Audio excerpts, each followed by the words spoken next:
नमस्कार, मी सुचित्रा आणि नर्सिंग गुरुकिल्लीमध्ये तुमचं सहर्ष स्वागत.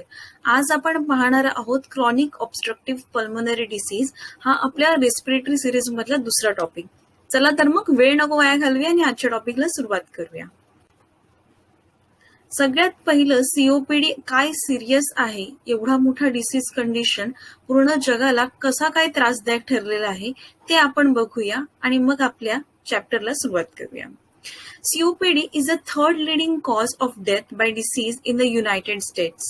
More than 16.4 million people have been diagnosed with COPD and millions of them have died. COPD हा जगभरामध्ये सगळ्यात जास्त सिरियस असा रेस्पिरेटरी कंडिशनचा डिसीज आहे आणि जो संपूर्ण जगाला त्रास देतोय. अमेरिकेमध्ये तर ह्याचं प्रमाण लाखांमध्ये आहे. त्याच्यानंतर COPD हा विमेन मध्ये कसा आहे, तर सीओपीडी हा जास्तीत जास्त विमेन म्हणजे स्त्रियांमध्ये दिसून येतो. लेट 1916 मध्ये काय झालेलं की टोबॅको इंडस्ट्री हे जास्तीत जास्त उदयाला आलेल्या. टोबॅको इंडस्ट्री म्हणजेच तंबाखू उत्पादन आणि त्याच्यामध्ये जे मोठमोठे कारखाने असायचे त्याच्यामध्ये काम करणाऱ्या स्त्रिया ह्या नकळतपणे या गोष्टींमध्ये अडकल्या जात होत्या आणि त्याचं प्रमाण स्त्रियांमध्ये त्याचा इंटेक तंबाखूचा इंटेक वाढल्यामुळे अचानक निकोटीनचं प्रमाण शरीरात वाढल्यामुळे त्यांची लंग हेल्थ ही अफेक्ट होत होती. त्यामुळे असं दिसून आलं की 1960s नंतर ह्याचं प्रमाण जे आहे ते विमेन्समध्ये जास्त झालं कम्पेअर टू मेन.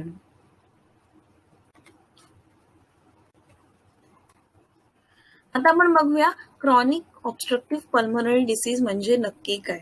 आता आपण पहिलं डेफिनेशन बघूया.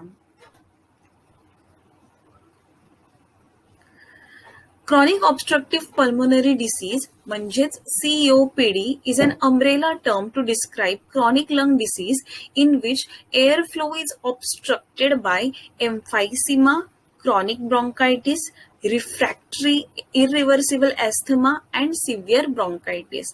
आता COPD म्हणजे क्रॉनिक ऑब्स्ट्रक्टिव्ह पल्मोनरी डिसीज. आता आपण शब्दशः बघूया. क्रॉनिक म्हणजे काय, तर लॉंग टाइम लॉंग पिरियड पासून आहे. ऑब्स्ट्रक्टिव्ह म्हणजे काय की काहीतरी रिस्ट्रिक्शन आलेलं आहे. पल्मोनरी डिसीज म्हणजे तुमच्या लंग मध्ये काहीतरी रिस्ट्रिक्शन आलं आहे लॉंग पिरियड खूप जास्त वेळेसाठी आणि त्याच्यामुळे काय झालं आहे, रेस्पिरेटरी प्रॉब्लेम निर्माण झालेले आहेत, आजार निर्माण झालेला आहे, ज्याला क्रॉनिक ऑब्स्ट्रक्टिव्ह पल्मोनरी डिसीज असं म्हणतात.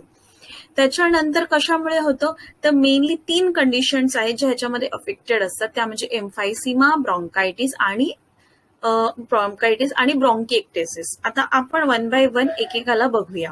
3 गोष्टींमधले सगळ्यात पहिला आहे क्रॉनिक ब्रॉन्कायटिस. क्रॉनिक ब्रॉन्कायटिस आयटिस हे 2 शब्द एकत्र आलेले आहेत. तुम्ही जर माझं प्रिफिक्स आणि सफिक्सचं लेक्चर ऐकलं असेल तर तुम्हाला नक्कीच कळेल की ह्याच्यामध्ये आपले 2 टर्म्स आहे. हे मेडिकल टर्म हे प्रिफिक्स आणि सफिक्सने बनलेला आहे. आणि जर तुम्ही तो व्हिडिओ बघितला नसेल तर प्लीज तुम्ही व्हिडिओ जाऊन चेक करा. एकदा तुमचे प्रिफिक्स सफिक्स क्लिअर झाले की तुम्हाला कुठलीही मेडिकल कंडिशन समजणं अतिशय सोपं जातं, ऍब्रिव्हिएशन समजणं सोपं जातं. सो आय रिक्वेस्ट की तुम्ही ते व्हिडिओ जाऊन नक्की बघा, म्हणजे तुम्हाला आपली रेस्पिरेटरी सिरीज आपलं जे आपण मेडिकल सर्जिकल नर्सिंगचे टॉपिक्स बघणार आहोत ते सुद्धा तुम्हाला क्लिअर होईल. So coming back to the topic, chronic bronchitis याचा अर्थ काय की खूप लांब खूप जास्त वेळेसाठी तुम्हाला इन्फ्लमेशन झालंय. कसं, तर ब्रॉन्कायचं कशामुळे झालंय, तर excessive accumulation of mucus and secretion blocks the airway. आता तुम्ही जर आधीचं रेस्पिरेटरी कंडिशन्सची सिरीज बघितली असेल त्याच्यामध्ये आपण ऍस्थमामध्ये नेमकं काय होतात मूलभूत प्रॉब्लेम ज्याच्यामुळे तुम्हाला ऍस्थमा डेव्हलप होतं हे मी अतिशय व्यवस्थितपणे पॅथोफिजिओलॉजीमध्ये सांगितलेलं आहे. आणि ही सिरीज असल्यामुळे मी मागच्या लेक्चरच्या बेसिसवरच पुढचे सर्व लेक्चर्स घेणार आहे. मी जास्त वेळ ते सेम गोष्टी समजवण्यामध्ये नाही घालवणार, काय ज्या नवीन गोष्टी येतात त्या समजवणार आहे. त्यामुळे परत मी रिक्वेस्ट करते, जर तुम्ही ऍस्थमाचा व्हिडिओ पाहिला नसेल तो जाऊन नीट बघा, जेणेकरून तुम्हाला ऍस्थमामध्ये बेसिक जे आहे ते रेस्पिरेटरी प्रॉब्लेम कसे अराईज होतात, नेमकं काय आहे जे तुमच्या एअरवेजनं अफेक्ट करतं, कसं रिस्पॉन्ड करतं, हे सगळं मी व्यवस्थित ऍस्थमाच्या सिरीजमध्ये सांगितलं आहे. त्यामुळे ते आधी तिथे व्यवस्थित एक्सप्लेन केल्यामुळे इथे मी जस्ट ब्रशअप करत जाणार आहे कारण इट जस्ट रिलेटेड आहे, को रिलेटेड आहे. तर सीओ ऑलरेडी आपण यासमोर डिस्कस केलं की नेमका काय प्रॉब्लेम होतो, त्याच्यामुळे रिॲक्ट होतं. सो सिमिलरली अक्युम्युलेशन काय होतं तुमच्या म्युकसचं. म्युकस अतिशय जास्त अक्युम्युलेट झाल्यामुळे जो तुमचा नॉर्मल एअर पॅसेज आहे तो काय होतो, ब्लॉक होतो, कमी होतो त्याचा डायमीटर. त्याच्यामुळे जे आहे एअर इनहेल करणं किंवा ऑक्सिजन ब्रीद आउट करणं हे दोन्ही डिफिकल्ट होतात. आणि ह्या कंडिशनमध्ये काय होतं, तुमची जी रेस्पिरेटरी ट्रॅक्ट आहे त्याची इंटरनल लाइनिंग जी असते, मिकोजा असतो, तो इन्फ्लेमेशन होतो, सूज येते त्याला, आणि त्याच्यामुळे ते ब्रिथिंग प्रॉपर होत नाही. आणि हे लॉंग टाइम, लॉंग पिरियडमध्ये राहिलं त्याला क्रॉनिक ब्रॉन्कायटिस असं म्हणतात. नेक्स्ट काय आहे second part, emphysema. Impaired gas exchange result from destruction of walls over distended alveolum. आता आधीच मी तुम्हाला सांगितलं की एअर घेण्यासाठी प्रॉब्लेम होतो, इन्फ्लामेशन झालं रेस्पिरेटरी ट्रॅक्टचं, त्याच्यामुळे तुमच्याकडे जी air alveoli is your actually respiratory unit. Respiratory unit आहे जे तुमचं ब्रीदिंग घेण्याचं काम करतं, ऑक्सिजन देतं आणि CO2 घेतं आणि ते पुन्हा शरीराच्या बाहेर टाकतं.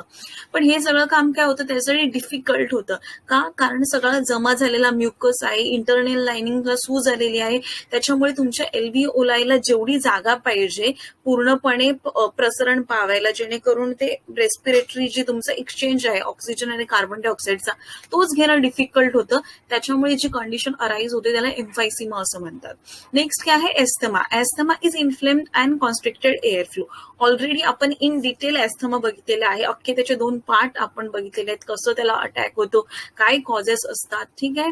आणि इरिव्हर्सिबल डॅमेज होतो, जेणेकरून काय होतं की पुन्हा तुमचं लंग त्या नॉर्मल कंडिशन मध्ये येत नाही, ज्याच्यामुळे तुम्ही नॉर्मल ब्रीदिंग घेऊ शकतात आणि ब्रीदिंग आउट म्हणजे कार्बन डायऑक्साईड सोडू शकता. सो ह्या 3 कंडिशन मेनली अफेक्ट झाल्यामुळे लॉंग टर्म जे तुमच्या रेस्पिरेटरी सिस्टमला प्रॉब्लेम तयार होतो, त्यामुळे तुम्हाला COPD, chronic obstructive pulmonary disease हा आजार होतो. Next we will see what can be the risk factors. Now what can be the risk factors. एक आहे जेनेटिक, जर तुम्हाला आधीच तुमची फॅमिली हिस्ट्री असेल, जेनेटिक असेल, त्याच्यामुळे होऊ शकतं. सेकंड काय आहे तर स्मोकिंग. स्मोकिंग ऍज इन तुमचा तंबाखू. तंबाखूमध्ये काय आहे मेनली तर निकोटीन आहे. निकोटीनचा इफेक्ट तुमच्या बॉडी सिस्टम मध्ये काय होतो की it is directly affecting your respiratory system, की जे अफेक्ट होतं तुमचं ब्रीदिंग. ब्रीद इन पण नाही घेऊ शकत आणि तुम्ही ब्रीद आउट पण प्रॉपरली घेऊ नाही शकत. आणि अगेन स्मोकिंग मी पुन्हा इन डिटेल एक्सप्लेन केलं ॲस्थमामध्ये, त्यामुळे मी इथे जे पण हे कॉजेस रिस्क फॅक्टर्स आहेत हे अतिशय कॉमन आहेत, जे तुम्हाला प्रत्येक रेस्पिरेटरी सिस्टमच्या डिसीज कंडिशन मध्ये दिसून येणार आहेत. ॲस्थमामध्ये आपण खूप डिटेलमध्ये ते पाहिलेले आहेत, त्याच्यामुळे मी इथे फक्त ब्रश आउट करत जाणार आहे.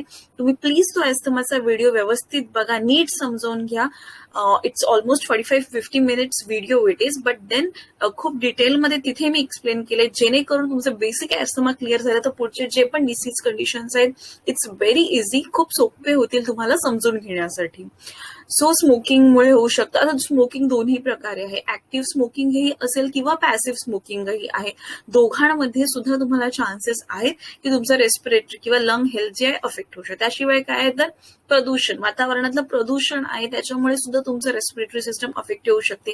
किंवा ऑक्युपेशन, तुम्ही जर एखाद्या अशा कामधंद्यामध्ये, व्यवसायामध्ये आहात की जिथे तुमच्या रेस्पिरेटरी सिस्टम मध्ये अफेक्ट होत आहे, तुमच्या इनहेलेशन मध्ये, ब्रीदिंग मध्ये अफेक्ट होते, तुम्ही योग्य प्रकारे मास्क लावत नाही आहात, योग्य प्रकारे तुमची काळजी घेत नाही आहात, आणि त्याच्यामुळे काय होतं नाकावाटे सगळे फॉरेन आर्टिकल्स जे फॉरेन बॉडीज आहेत ते तुमच्या लंग्समध्ये जात आहेत, तिथे ट्रॅप होत आहेत.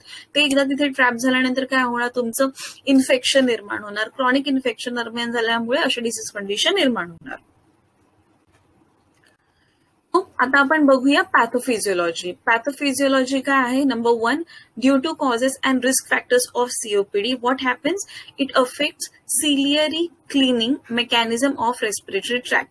पुन्हा एकदा आपण हे खूप छान प्रकारे ॲस्थमामध्ये बघितलेलं आहे. It is almost same. मला पूर्ण विश्वास आहे की ज्यांनी आधीचा एपिसोड व्यवस्थित पाहिलेला आहे त्यांना हे COPD अगदी सोपं जाणार आहे, अतिशय सोपं जाणार आहे समजण्यासाठी. तर सगळ्यात पहिलं आपण काय बोलू की कॉजेस अँड रिस्क फॅक्टर्स जे असतात त्याच्यामुळे काय होतं की तुम्ही जेव्हा श्वास घेता तेव्हा तुमच्या नाकांमध्ये काय आहे, सिलियरी बॉडीज आहेत. सिलियरी बॉडी केस जे आहेत तुमचे ते बेसिकली त्या काय करतात, सतत एक त्यांची मुवमेंट चालू असते, जेणेकरून ते जे काही एअर घेतात आतमध्ये त्याच्यामध्ये जे पण काही फॉरेन बॉडीज आहेत, जे पण काही धूळ असेल, जे काही असेल ते काय करतात, ट्रॅप करतात, जेणेकरून ते फिल्ट्रेशनचं काम करतात, की फक्त हवा जायला पाहिजे आतमध्ये आणि बाकी सगळे बॉडी तिथे राहायला पाहिजे, बरोबर. मग ते काय होतं, फेल होतं ह्या कंडिशनमध्ये. नंतर काय होतं, नंबर 3, की air flow obstructed and air becomes trapped behind the obstruction. आता सतत हे निर्माण झाल्यामुळे खूप सारे फॉरेन बॉडीज, आता काय होते, एअर पण तिथे ट्रॅप होते, एअरला हवेलाच जायला जागा उरत नाही. त्याच्यामुळे काय होतं, की अलॉंग विथ दिस पार्टिकल्स, या पार्टिकल्स सोबत जी काही जी हवा आहे तीच शरीरामध्ये जाते. आता इथे काय होतं, आता इथे एल्व्हिओलाय वाट बघतायत की कधी आपल्याकडे ऑक्सिजन येते, जेणेकरून आपण कॅपिलरीज बरोबर एक्सचेंज करून कार्बन डायऑक्साईड घेऊ शकतो, जो शरीरामध्ये जमा झालेला आहे, आणि तो आपण बाहेर टाकू शकतो. सो एल्व्हिओलाय इथे वाट बघतायत की कधी ती एअर येणार आहे. पण काय होतं, एल्व्हिओलायला जितकी एअर मिळायला पाहिजे गॅस एक्सचेंज करण्यासाठी तितकी एअर मिळत नाही.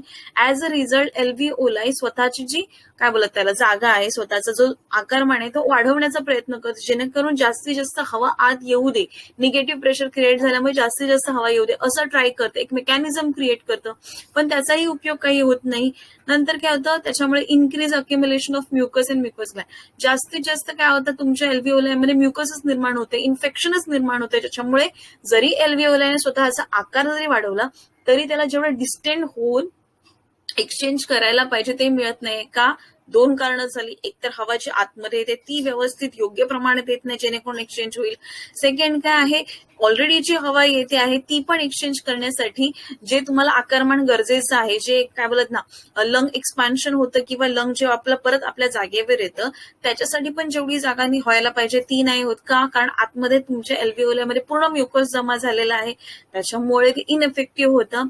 ऍज अ रिझल्ट काय होतात, हे एल्व्हिओलाय फेल होतात. एल्व्हिओलाय निकामी झाल्यामुळे ऑटोमॅटिकली काय होतं, तुम्हाला डेमेरिट्स निर्माण होतात, डेथ होते त्यांची, they are not able to perform.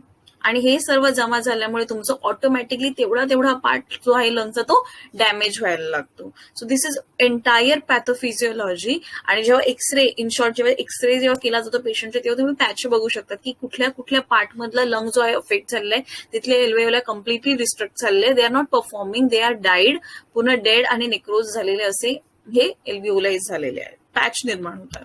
So this is the pathophysiology. ठीक आहे. Now next we will see the stages of COPD, की सीओपीडीचे स्टेजेस आहेत, first stage, second stage, third stage मध्ये. आणि तुम्ही कुठल्या स्टेजला, जर इनिशियल स्टेजमध्ये, इनिशियल जो पहिला स्टेज आहे त्याच्यामध्ये जर तुम्ही आयडेंटिफाय केलं तर तुम्ही व्यवस्थित त्या पेशंटला योग्य प्रकारे ट्रीट करू शकतात, right. So we will understand stages काय आहेत. पण स्टेजेस समजून घेण्यासाठी 2-3 टर्मिनॉलॉजीज असतात, एफईव्ही, एफईसी, हे सर्व वापरलं जातं. हे काय यादी आपण ते बेसिक समजून घेऊया, जेणेकरून तुम्हाला स्टेजेस ऑफ सीओपीडी समजणं सोपं जाईल. ठीक आहे. सो बेसिकली एफईव्ही काय आहे, it is force expiratory volume. It measures how much air a person can exhale during a forced breath. The amount of air exhaled may be measured during first FEV, second FEV2 and third सेकंडला काय करतात, FEV3. So basically इथे काय त्यांनी सांगितलेलं आहे, आपण दुसरी पण टर्म बघूया, फोर्स व्हायटल कॅपॅसिटी, FVC.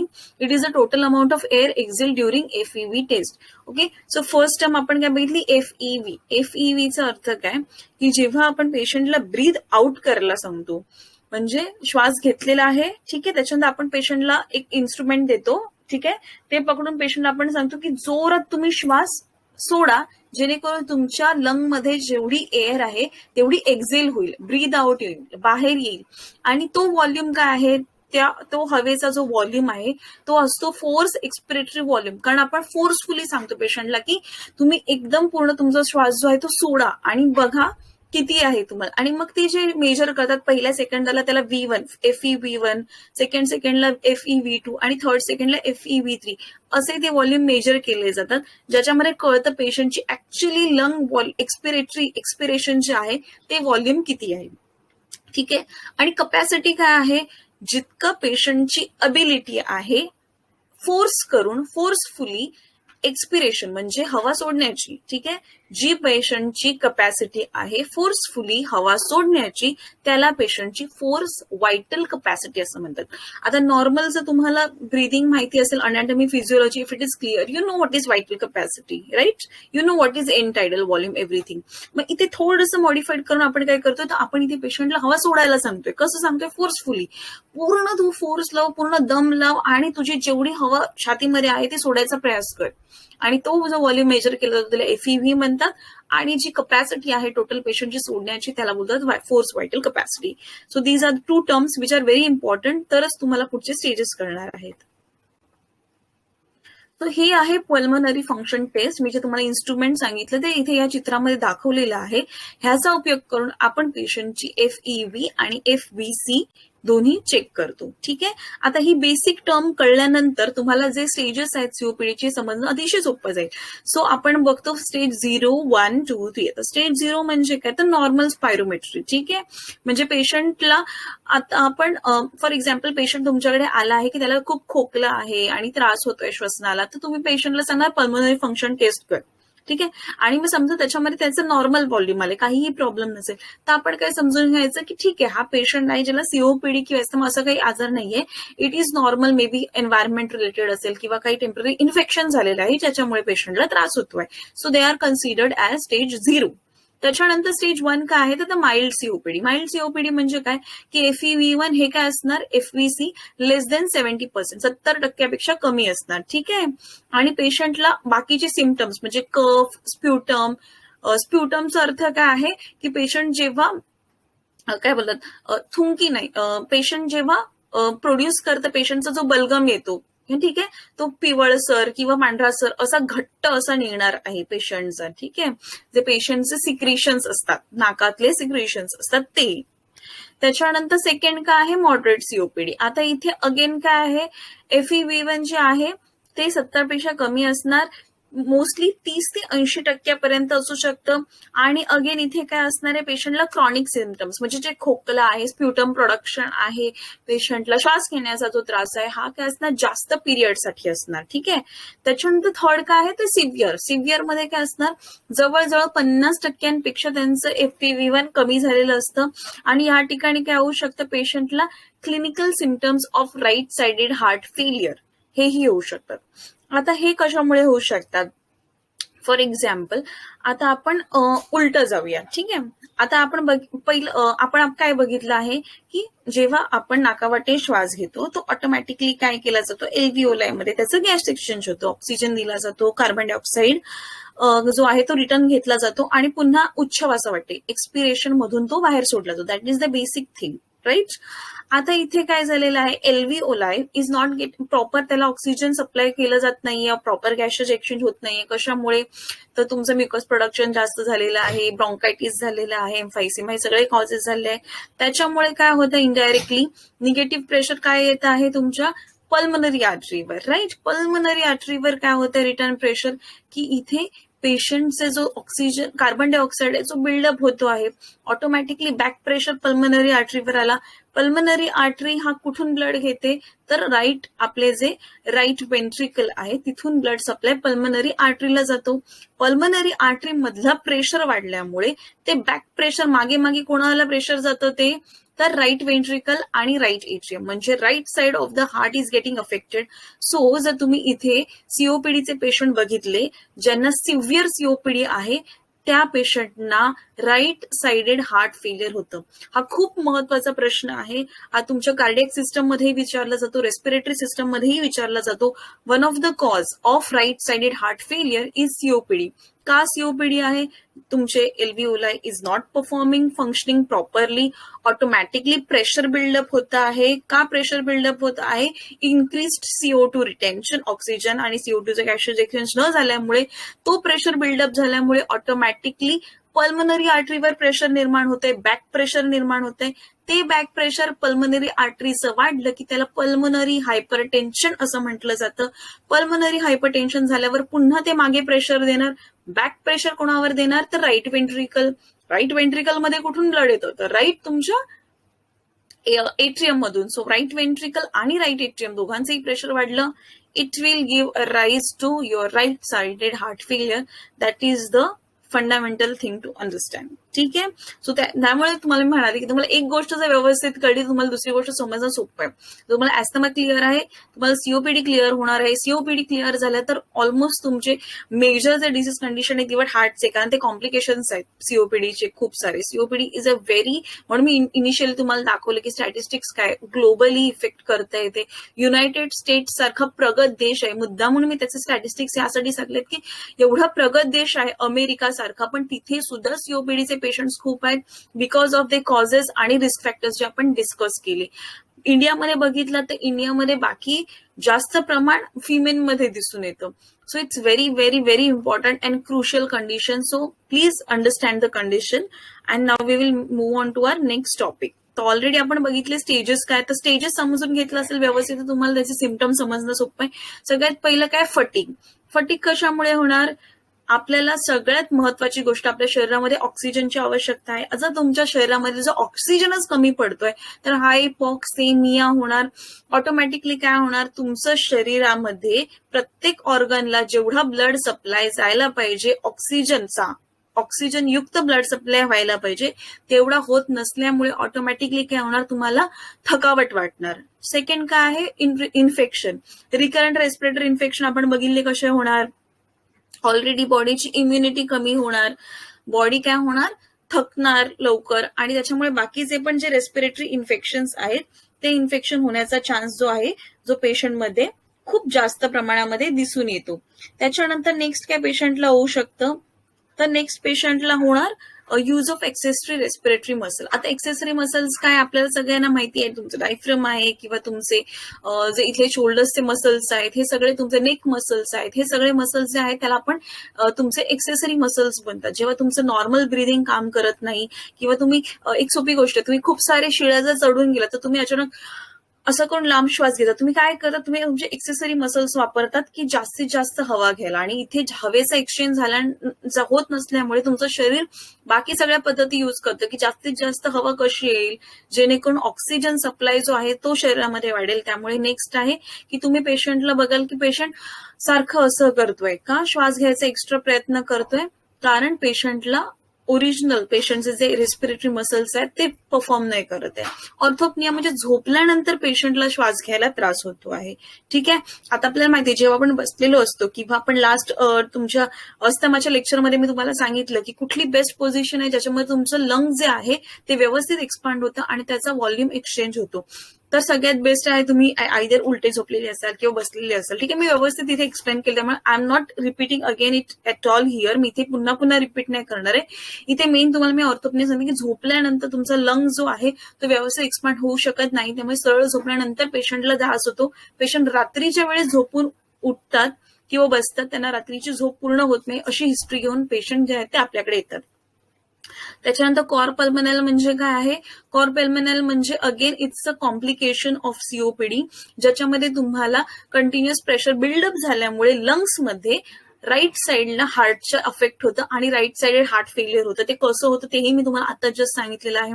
त्याच्यानंतर थिन इन अपिअरन्स, पेशंट काय होतं, वजन पेशंटचं कमी होत जातं. ठीक आहे, पेशंट जो आहे तो पेशंटचं म्हणजे पहिला जेवढा पेशंट हेफ्टी होता तो त्याच्यापेक्षा एकदम बारीक बारीक दिसायला लागतो. का, अचानक थकावट आलेली असते, पेशंटला श्वास घ्यायला त्रास होतो आणि जे पेशंटला भूकच लागत नाही. भूक लागत नाही असं म्हणण्यापेक्षा मी म्हणेन की पेशंट खाणं टाळतो. का पेशंट खाणं टाळतो, जेव्हा आपण जेवतो तेव्हा आपल्याला माहिती आहे की आपलं ऑटोमॅटिकली पोटामध्ये थोडं काय बोलत त्याला, जेवण गेल्यानंतर पोटाचा घेर थोडा वाढतो. घेर वाढतो म्हणजे काय, तुमचं इंट्रा ऍबडॉमिनल प्रेशर हे ऑटोमॅटिकली वाढतं. ते वाढल्यानंतर जर तुम्ही ऑब्झर्व केलं असेल की तुमच्या पोटाचा प्रेशर हा तुमच्या डायफ्रामवर पडतो. डायफ्रामवर पडल्यावर काय होणार, ऑटोमॅटिकली जो प्रेशर तुमच्या लंगवर पडणार. लंगवर पडल्यावर प्रेशर काय होणार, तुम्हाला अजून एक्स्ट्रा ब्रीदिंगसाठी एफर्ट्स घ्यायला लागणार.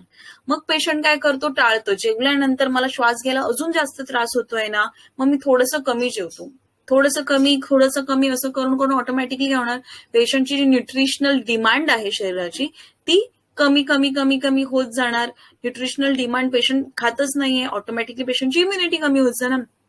सो या सगळ्या इफेक्टमुळे पेशंट काय होतो, बारीक होत जातो. नंतर काय, विझिंग आणि पर्सली ब्रिदिंग मी अस्थमामध्ये तुम्हाला व्यवस्थित एक्सप्लेन केलेलं आहे की का नेमकं होतं. आणि it's an assignment for you all. जर तुम्ही तो लेक्चर बघितला असेल आणि हे लेक्चर बघत असाल तर please write in comment section की वीजिंग आणि पर्सली ब्रीदिंग सीओपीडी पेशंटमध्ये का दिसून येतो. It's an assignment for you all. I want everyone तुम्ही कॉमेंट बॉक्समध्ये लिहून मला ह्याचं रॅशनलायझेशन सांगा की काय रॅशनली सांगा, कारण सांगा, कारण it's a very important question. तुम्हाला हमखास हा वायवाला प्रश्न विचारणार आहे. मी व्यवस्थित एस्टमाच्या ह्याच्यामध्ये व्हिडिओमध्ये एक्सप्लेन केलेलं आहे की का होतं. तर तुम्हाला कॉमेंट बॉक्समध्ये लिहायचं आहे की वीजिंग आणि पर्सली ब्रिदिंग का करतं पेशंट. नेक्स्ट काय आहे, क्रॉनिक कफ असणार पेशंटला. Barrel chest. बॅरल चेस्ट म्हणजे तुम्ही बघाल तर लॉंग तुमचा जो नॉर्मल चेस्टचा जो आकार असतो तो वाढतो. बॅरल म्हणजे एखाद्या काय बोलत त्याला एखाद्या तुम्ही डब्बा म्हणू शकता त्या गोष्टीला, त्यासारखा त्याचा आकार होतो. का त्याला तसा आकार होतो? अगेन इथे तुमच्या शरीरामध्ये ऑक्सिजन व्यवस्थित येत नाहीये, हवा व्यवस्थित येत नाहीये, त्याच्यामुळे तुमचं लंग जे आहे, लंगचे जे सेल्स आहेत, एअर सॅक्स आहेत, एल्व्हिओल आहे, they are trying to increase their space. ते त्यांचा स्पेस वाढवायचा प्रयत्न करतात जेणेकरून जास्तीत जास्त हवा यायला पाहिजे. त्याच्यामध्ये काय होतं, इन दॅट बार्गेन तुमचं जे ओरिजिनल साईज आहे लंगचं ते वाढतं. That is why it is called as barrel chest.